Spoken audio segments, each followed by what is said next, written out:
this video, we're going to discuss the relationships between the sides of a 45, 45, 90 right triangle.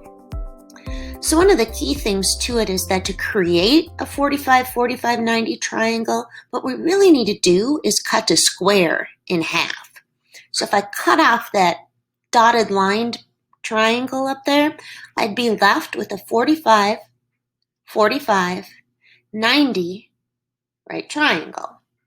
So we have the two legs that hug the right angle, and then we have what's called the hypotenuse, which is always across from the right angle. It's that longest side.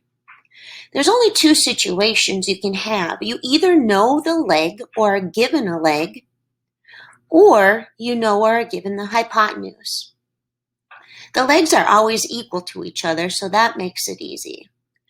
So when you know a leg, the other's the same. So if one leg was given to you as 8, the other leg's 8. If one leg was 5, the other leg's 5. The hypotenuse is the leg times the square root of 2. The other situation is when you know the hypotenuse and you have to work back to get a leg. Well, since we multiply by root 2 to get the hypotenuse, we need to divide by root 2 if we know the hypotenuse. So to get the leg, we take the hypotenuse and divide by the square root of 2. When we rationalize the denominator, what we get is half the hypotenuse times the square root of 2. So let's look at a couple examples here. In this first example, we have to decide which situation we have. Do we know a leg or do we know a hypotenuse? Well, the legs hug the right angle. So this is the situation where I know or was given a leg. And I'm looking for the hypotenuse. So we have that the legs are the same, again, because it's half of a square. So that'll make that leg over there 6.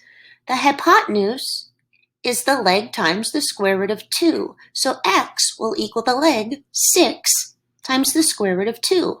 And we're done.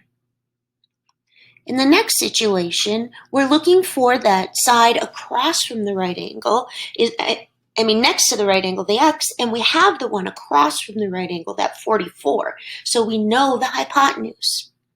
When we know the hypotenuse, we need to do one thing to get the legs. We divide it by the square root of 2. But remember, when we rationalize the denominator, that's just half of the hypotenuse times the square root of 2. So let's go work that out. We have our hypotenuse, 44, divided by the square root of 2, which will give us x, or a leg, which would give us half the hypotenuse times the square root of 2. Well, half of 44 is 22. So let's replace that with half the hypotenuse times the square root of 2. And that would be the value for x. And again, the other leg will be the same length because the legs are always equal. In our next video, we'll discuss the 30, 60, 90 right triangle relationships.